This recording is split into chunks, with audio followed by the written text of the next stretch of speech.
Imagine this. You are Maria Manuela of Portugal, just 17 years old, lying in a cold stone chamber in the royal palace of Valladolid in the summer of 1545. 4 days ago you gave birth to your son, the future heir to the Spanish Empire. Your husband Philip has visited you only once since the delivery, staying barely long enough to confirm the child survived. Now fever ravages your body. Your throat burns with unexplainable pain, and the court physicians exchange worried glances they think you cannot see. Through the haze of delirium, you overhear fragments of whispered conversations outside your door, words like poison and convenient, and the prince needs to marry again drift through the thick wooden panels. Your hands instinctively move to protect your infant son sleeping in the cradle beside your bed, but you are too weak to lift them. In 72 hours you will be dead, and your husband will show less emotion at your funeral than he did at the birth of a prize stallion. What you do not know yet is that you are merely the first wife in a pattern of systematic exploitation that would claim 4 women's lives over 35 years. The first victim of a man who would treat royal marriages like breeding contracts, discarding wives the moment they fulfilled their purpose or proved inconvenient to his ambitions. Philip II of Spain would become known as the most powerful monarch in European history, ruling an empire where the sun never set. But behind the glory of Spanish dominance lay something far darker. A trail of broken women, phantom pregnancies, suspicious deaths, and calculated cruelty that makes modern relationship toxicity look like a minor disagreement. This is not a story about political marriages gone wrong. This is about systematic abuse disguised as royal duty, about women reduced to breeding vessels and discarded when they failed to produce, about a man who married 4 times and never once seemed to consider that his wives were human beings with lives that mattered beyond their ability to give him sons. The nightmare began in 1543, when 16-year-old Philip married his cousin Maria Manuela of Portugal. She was young, beautiful, well-educated, and politically valuable, uniting the crowns of Spain and Portugal through her bloodline. The wedding was celebrated with tournaments, banquets, and elaborate ceremonies that lasted for weeks. Foreign ambassadors described Maria as graceful and intelligent, noting how she learned Spanish quickly and adapted to the strict formality of the Spanish court. For 2 years, the marriage seemed successful enough by royal standards. Maria became pregnant in early 1545, fulfilling the primary duty expected of a Spanish queen consort. The court prepared elaborate celebrations for the heir who would unite 2 kingdoms. But something changed during that pregnancy. Court records show Philip's visits to his wife's chambers became less frequent. He spent increasing amounts of time with his mistresses, making no effort to hide his affairs even as Maria's body transformed with the pregnancy that was supposed to secure their dynasty. When she went into labor in July 1545, Philip was hunting. He did not return to the palace until the birth was complete and the sex of the child confirmed. Ambassadors noted his cold response to the news that both mother and child had survived the dangerous delivery. He showed more enthusiasm inspecting his new hunting dogs than meeting his newborn son. The events of the next 4 days remain one of Spanish history's darkest mysteries. Maria, who had survived childbirth successfully, suddenly developed a violent fever. Court physicians documented her symptoms in reports that still survive in Spanish archives: burning throat, uncontrollable vomiting, convulsions, rapid deterioration. Within hours, she went from recovering new mother to dying woman. The symptoms matched known poison profiles, particularly arsenic compounds that were readily available in royal courts.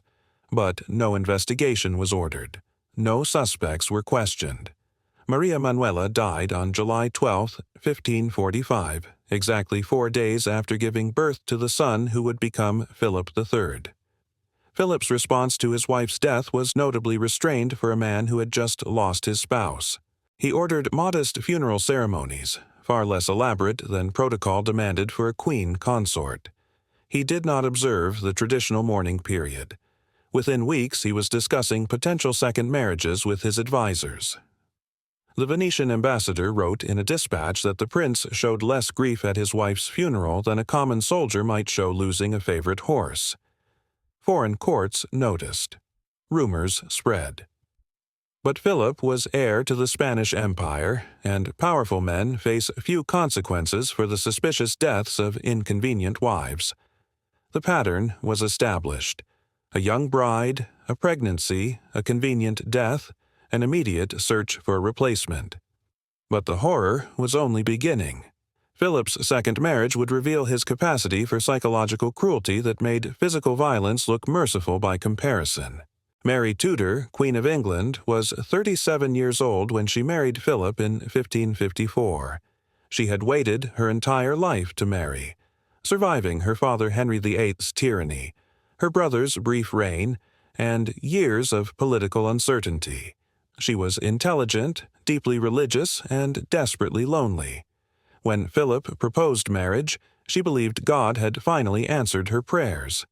She imagined companionship, perhaps even love.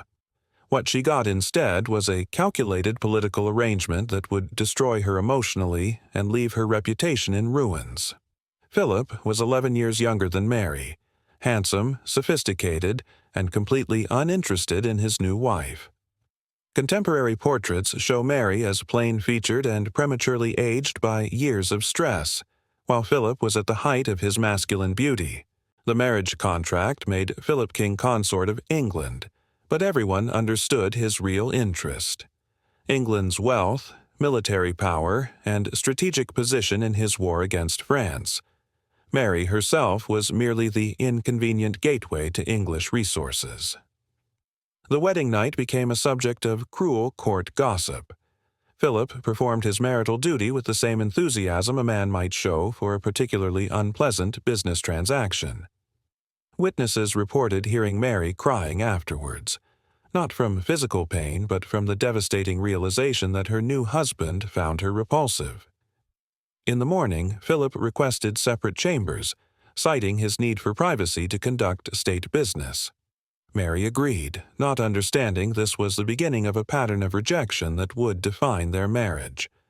Within months, Mary announced she was pregnant. The court celebrated. England would have a Catholic heir. The succession was secured. Preparations began for the royal birth. Mary's belly swelled. Court physicians confirmed the pregnancy. Foreign ambassadors sent reports back to their governments about the impending heir to England and Spain. But something was wrong. The expected delivery date came and passed. Weeks turned into months. Mary remained convinced she was pregnant even as her supposed due date receded further into the past. Court physicians began exchanging worried glances. The swelling in Mary's belly was not a child but a tumor, or possibly phantom pregnancy driven by her desperate desire for a baby and her husband's affection.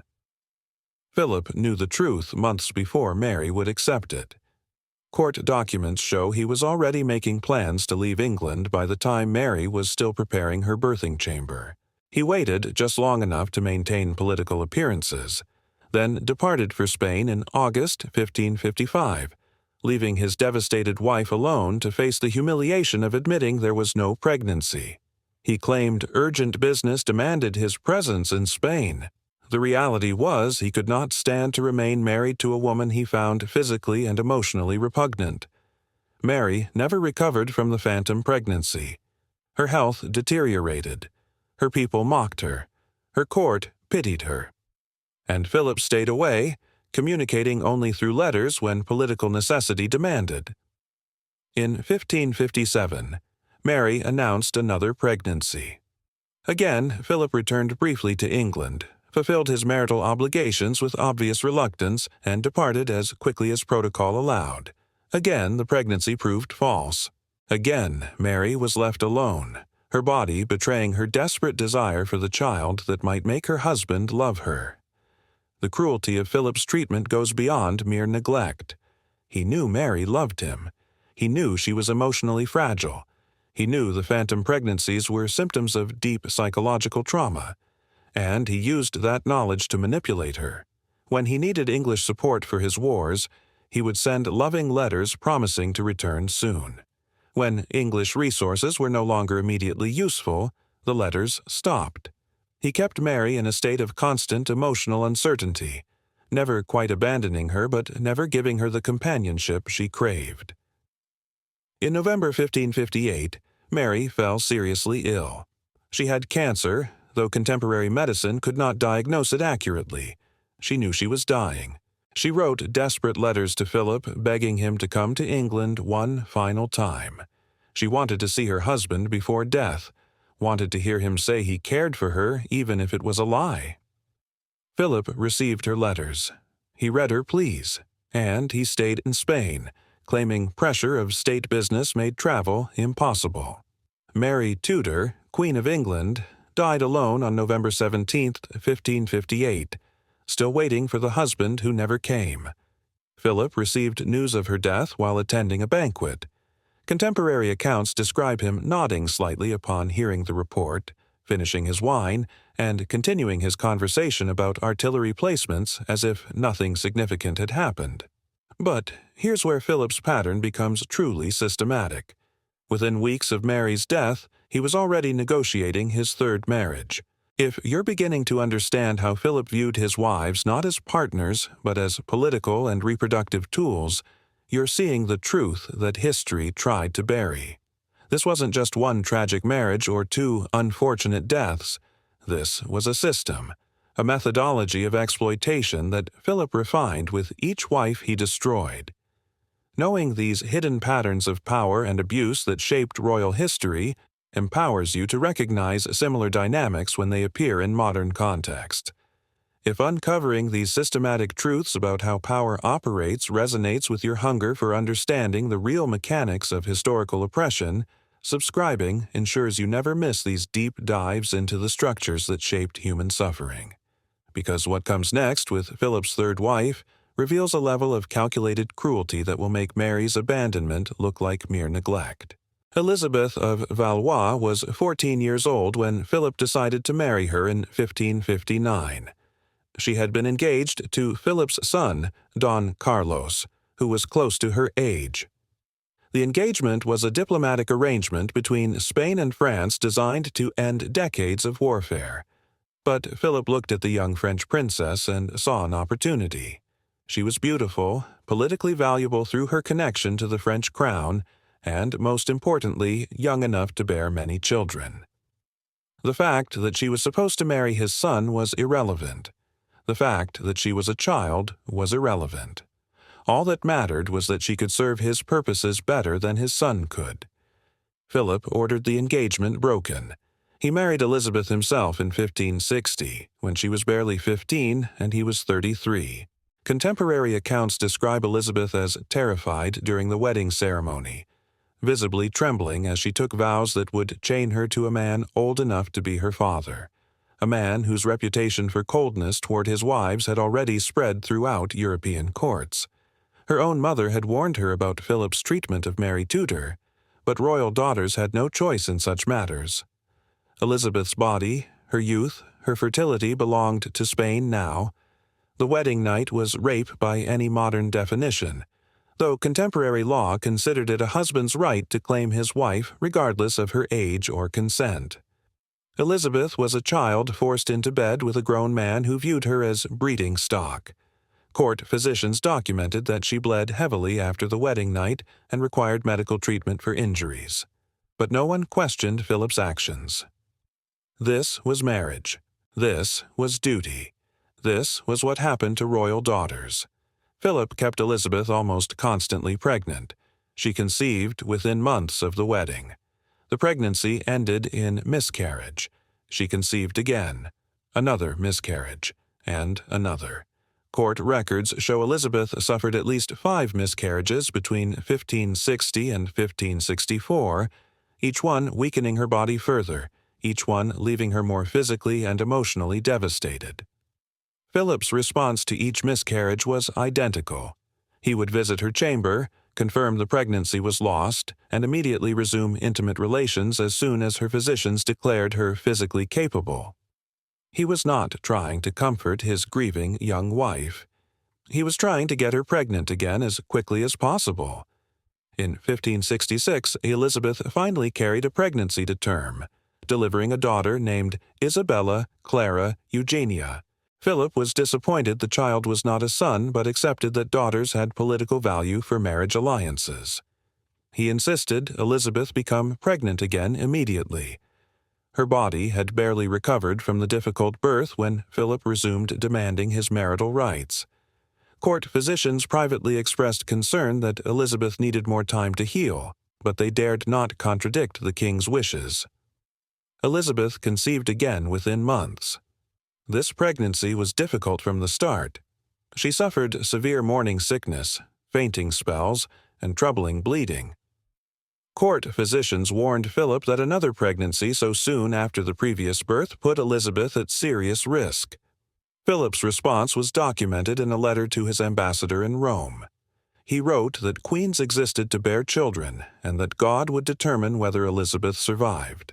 The letter shows no concern for his wife's suffering, no acknowledgement of her as a person deserving of care. She was a womb with a crown, nothing more. The pregnancy that would kill Elizabeth began in 1567. She knew something was wrong from the early weeks. The fetus positioned incorrectly.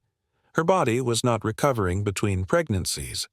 She was only 22 years old, but her body was already breaking down from the strain of constant childbearing. Contemporary medical reports describe her as appearing far older than her years. Her beauty faded, her health destroyed by Philip's relentless demands for heirs. Elizabeth went into labor in October 1568. The delivery was nightmarish. The baby was breech. Elizabeth's body, weakened by years of miscarriages and rapid pregnancies, could not manage the birth. Court physicians used primitive instruments trying to turn the baby, causing Elizabeth unimaginable pain and internal injuries. The baby, another daughter, was born alive, but Elizabeth was dying. The birthing process had caused massive internal bleeding and infection.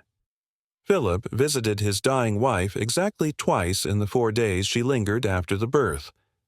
During his first visit, he asked whether the baby was healthy.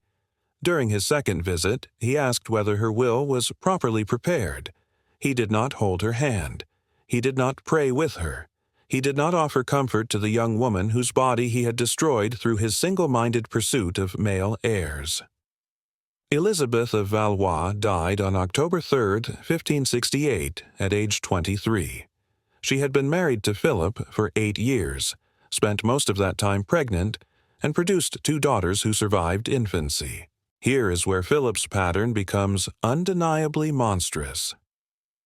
Elizabeth died on October 3, 1568. By October 20th, barely 17 days after his wife's death, Philip was already in negotiations for his 4th marriage. He had not waited for Elizabeth's body to be buried. He had not observed even a token mourning period. Before his dead wife was cold in her tomb, he was already shopping for her replacement. The candidate he chose reveals the depths of his depravity. Anna of Austria was Philip's niece, the daughter of his sister Maria and Holy Roman Emperor Maximilian II.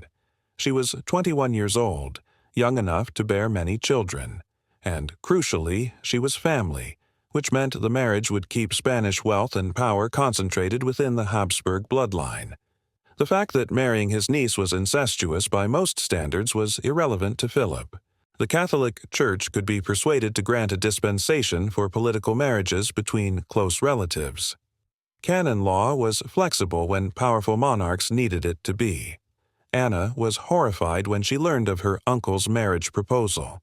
Contemporary letters show she begged her parents to refuse the match. She had heard about Philip's treatment of his previous wives. She knew Elizabeth of Valois had died young after years of forced pregnancies. She understood she was being sold into a marriage that would likely kill her, but Anna was a royal daughter, and royal daughters had no rights to refuse marriages arranged for political advantage. Her parents accepted Philip's proposal. Anna was informed she would marry her uncle and travel to Spain to become his 4th wife. The wedding took place in November 1570, barely 2 years after Elizabeth's death. Anna was visibly distressed during the ceremony. Foreign ambassadors noted she appeared to be fighting back tears. Philip, now 43 years old, showed no emotion at all during his fourth wedding. For him, this was simply another transaction, another opportunity to acquire a womb capable of producing the male heirs he so desperately needed. Philip wasted no time. Anna was pregnant within weeks of the wedding. This pregnancy, unlike many of Elizabeth's, went relatively smoothly. Anna delivered a son, Ferdinand, in December 1571. Philip was elated. Finally, a male heir from this wife. He visited Anna's chambers to confirm the child was healthy, male, and likely to survive. Then he insisted she become pregnant again immediately. The pattern that had killed Elizabeth now repeated with Anna. Pregnancy followed pregnancy with barely any recovery time between them. Anna delivered Diego in 1575. Philip demanded another pregnancy. Anna delivered Maria in 1580. Philip demanded another pregnancy. Anna's health deteriorated rapidly. Court physicians documented that she suffered from exhaustion, severe anemia, and what was probably a prolapsed uterus from the constant strain of childbearing. She was 28 years old and her body was already failing. In 1580, Anna became pregnant for the 5th time in 9 years of marriage. Her physicians warned Philip that another pregnancy would likely kill her. She was too weak, too damaged by the previous births. Her body needed years to recover, not months. Philip's response was documented in letters to his confessor. He wrote that God would determine Anna's fate and that it was his duty as king to ensure Spain had sufficient heirs. The life of one woman, even his wife, was expendable compared to the needs of the dynasty. Anna miscarried in October 1580. The miscarriage caused massive hemorrhaging. Infection set in quickly, the common killer of women in an era before antibiotics or proper surgical techniques. Court physicians did what they could, but Anna's body had been pushed beyond its limits. She developed sepsis. The infection spread through her bloodstream. She died in agony on October 26, 1580, at age 28. She had been married to Philip for 10 years and spent most of that time either pregnant or recovering from pregnancy. Philip's response to Anna's death was identical to his response to Elizabeth's. He attended the funeral, observed the minimum required mourning period, and immediately began considering whether he needed a 5th wife. At age 53, he still had years of potential fertility left. At 53, he could marry another young woman and continue producing heirs. The only factor that stopped him from seeking a 5th bride was that his son, Philip III, was now old enough to marry and produce heirs, making another of Philip's own marriages unnecessary. But here is what these 4 dead wives reveal about Philip II that history textbooks carefully avoid discussing. This was not about love gone wrong or tragic medical circumstances. This was systematic exploitation. Philip treated wives as renewable resources. When one died or became inconvenient, he simply acquired another. Young women were preferable because they had more childbearing years available. Political connections mattered because marriages were tools of diplomacy. But the women themselves, their health, their happiness, their very lives, were completely irrelevant to Philip's calculations. The pattern was consistent across all 4 marriages. Marry a young woman, preferably one with political value. Impregnate her as quickly as possible and keep her pregnant with minimal recovery time between births. Show no emotional attachment or concern for her welfare. If she died, immediately begin negotiations for the next wife. Repeat until male heirs were secured or the king became too old to continue the cycle. This was not the behavior of a man dealing with unfortunate circumstances. This was the behavior of a man who had systematized the exploitation of women's bodies for dynastic purposes. The medical evidence supports this interpretation. Court physicians' reports, which survive in Spanish archives, document repeated warnings to Philip about the dangers of keeping his wives constantly pregnant. They told him Elizabeth needed more recovery time. They told him Anna's body was failing. Philip ignored every warning. He valued heir production over the lives of the women who bore those heirs. When physicians suggested allowing his wives more time between pregnancies, Philip would cite biblical passages about women's duty to bear children. When they warned that continuous pregnancy was killing his wives, he would respond that God determined who lived and died. The psychological dimension of Philip's abuse extended beyond mere neglect. He isolated his wives from their families and home countries. Elizabeth of Valois was forbidden from corresponding with her mother in France without Philip reviewing the letters first. Anna of Austria was cut off from her parents in Austria, allowed only carefully monitored communication. This isolation served multiple purposes. It prevented wives from complaining to family members who might intervene. It increased their emotional dependence on Philip, making them more compliant. And it ensured no outside observers could document the full extent of Philip's mistreatment. Philip also used his wife's desperate desire for his approval as a tool of control.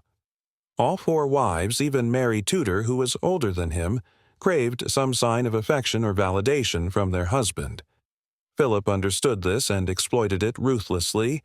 He would withhold approval until wives performed exactly as he demanded, then provide minimal positive reinforcement to keep them compliant. When Elizabeth miscarried, Philip would visit her chamber and express disappointment, making clear that her failure to carry a pregnancy to term reflected badly on her worth as a wife. When Anna successfully delivered sons, Philip would praise her briefly before demanding she become pregnant again. He treated emotional connection as a reward to be earned through reproductive success, not as a basic component of marriage. The speed with which Philip replaced dead wives reveals his true mindset. Most men who genuinely cared about their wives would need months or years to recover emotionally after a spouse's death. Philip needed weeks. Elizabeth died on October 3, 1568, and Philip was negotiating with Anna's parents by October 20th. He had not even buried Elizabeth before beginning the search for her replacement. This was not the behavior of a grieving widower. This was the behavior of a man replacing a broken tool with a functional one. The comparative treatment of Philip's wives versus his mistresses is also revealing. Philip had numerous affairs throughout his marriages, showing he was perfectly capable of developing emotional and physical connections with women. But those connections occurred only with women who had no official status, no claims on his resources, no expectations beyond sexual availability. With his wives, who had legal rights and social standing, Philip maintained strict emotional distance. He could not risk developing genuine feelings for women who might use his affection to gain power or influence. Keeping wives emotionally isolated and psychologically dependent ensured they remained tools rather than partners. The death statistics are damning. Of Philip's four wives, 3 died young from pregnancy-related complications. Maria Manuela at 17, Elizabeth at 23, Anna at 28. Only Mary Tudor died of natural causes unrelated to childbearing, and even she suffered the psychological torture of phantom pregnancies, while Philip abandoned her. The pattern is unmistakable. Philip's treatment of his wives was not just cruel, it was systematically lethal. Foreign ambassadors noticed. Diplomatic correspondence from the period includes numerous references to Philip's cold treatment of his wives and the suspicious pattern of young women dying shortly after marrying him. The Venetian ambassador wrote that Philip seemed to view marriage as a business contract rather than a human relationship. The French ambassador noted that Philip showed more emotion discussing military logistics than he did discussing his dying wife. These observations were carefully worded to avoid directly accusing a powerful king of murdering his wives, but the implication was clear to contemporary readers. The question that haunts Philip's marital history is whether he actively murdered his wives or simply worked them to death through forced pregnancy. Maria Manuela's sudden death 4 days after successfully giving birth, with symptoms matching poison profiles, suggests possible direct action. But Elizabeth and Anna clearly died from the cumulative damage of too many pregnancies too close together, which meant Philip killed them through systematic exploitation rather than acute poisoning. The distinction matters less than the result. All 4 wives died young. All 4 died as direct consequences of being married to Philip. Whether through poison, neglect, or forced pregnancy, Philip was responsible for their deaths. The human cost extends beyond the wives themselves. Elizabeth's daughters grew up motherless because Philip valued heir production over their mother's life. Anna's children likewise lost their mother to Philip's dynastic ambitions. Don Carlos, Philip's son from his first marriage, grew up knowing his mother died under suspicious circumstances shortly after his birth, a knowledge that contributed to his psychological problems and eventual death. The generational trauma rippled outward, destroying not just the wives but entire families. What makes Philip's pattern particularly horrifying is how accepted it was by contemporary society. Foreign courts gossiped about Philip's treatment of his wives, but no one intervened. The Catholic Church granted marriage dispensations and ignored the pattern of dead young wives. Spanish nobility served in Philip's court and witnessed his coldness toward his wives, but said nothing.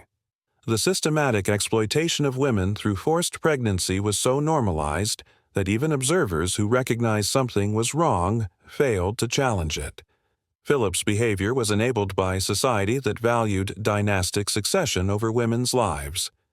You came into this story perhaps expecting tales of political intrigue or diplomatic marriages gone wrong. But now you understand the reality beneath the sanitized historical narrative. Philip II did not have unfortunate luck with wives. He systematically exploited 4 young women, destroying their bodies through forced pregnancy and their spirits through emotional isolation and manipulation. 3 died directly from his treatment. The 4th died alone and abandoned after years of psychological torture. This transformation of your understanding from tragic accidents to systematic abuse is exactly why these buried histories matter. If recognizing these patterns of exploitation disguised as royal duty empowers you to identify similar dynamics in historical and modern contexts, subscribing means you will continue accessing revelations that textbooks sanitize. Your curiosity about how power really operates, about the human cost of dynastic ambition, deserves to be fed with truth rather than legend. The final accounting of Philip's marriages reveals a man who treated women as expendable resources in service of dynastic ambition. 4 wives married. 3 dead from pregnancy complications before age 30. 1 dead from cancer while her husband refused to visit her deathbed. 0 wives who lived full lives or received genuine care from their husband. The mathematics of exploitation could not be clearer. Philip II died in 1598 at age 71, having outlived all 4 of his wives by decades. His tomb in the royal monastery of San Lorenzo de El Escorial is magnificent, befitting the most powerful monarch of his era. His wives are buried nearby in far more modest tombs, their names barely remembered by history, their suffering erased from official narratives. The physical arrangement of the tombs mirrors the power dynamic that defined their marriages. Philip remains central and celebrated, while the women he destroyed are relegated to footnotes. The legacy of Philip's treatment of his wives extended beyond his own lifetime. He established precedent for viewing royal marriages as purely transactional, with wives as replaceable tools for heir production. Later, Spanish monarchs would follow similar patterns, though few matched Philip's systematic ruthlessness. The normalization of treating wives as breeding vessels, of valuing their wombs over their lives, of replacing dead wives with minimal mourning periods, all this became part of Spanish royal tradition because Philip made it so. Modern historians often portray Philip as a tragic figure, overburdened by the responsibilities of ruling a global empire, devoted to his Catholic faith, struggling with the complexities of 16th-century geopolitics. These narratives conveniently ignore or minimize his treatment of his wives, framing their deaths as unfortunate medical realities of the era rather than consequences of systematic exploitation. But the evidence does not support such charitable interpretations. Philip had choices. He could have. If there is a lesson in Philip's systematic exploitation of his wives, it lies in recognizing how power structures enable abuse. Philip could treat his wives as disposable because society gave him absolute authority over them. He could ignore medical warnings because no one could challenge a king's decisions about his own household. He could replace dead wives without mourning because dynastic concerns trumped individual human worth. The structures that permitted Philip's behavior were not anomalies of the 16th century. They were features of a system designed to concentrate power in the hands of men and reduce women to reproductive vessels. The 4 wives of Philip II deserve to be remembered not as footnotes to his reign but as victims of systematic abuse enabled by unchecked power. Manuela, possibly murdered at 17 after producing an heir. Mary Tudor, psychologically tortured and abandoned during her final illness. Elizabeth of Valois, married as a child and worked to death through forced pregnancy by age 23. Anna of Austria, married to her own uncle and killed by her 5th pregnancy at age 28. Their names, their ages, their suffering. This is the true history that official narratives erase in favor of celebrating Philip's political achievements and military victories. Standing in the shadow of Philip's magnificent tomb in El Escorial, you would see the wealth and power of the Spanish Empire made manifest in stone and gold. What you would not see are the bodies of 4 young women buried in unmarked corners, their lives consumed by a system that valued their wombs over their humanity. The greatest crimes of history are often committed by powerful men whose monuments still stand while their victims are forgotten. Philip II built an empire that dominated the world. He built it partly on the broken bodies of wives who had no choice but to submit to his demands until their bodies finally failed, and he moved on to the next young woman whose life he would destroy.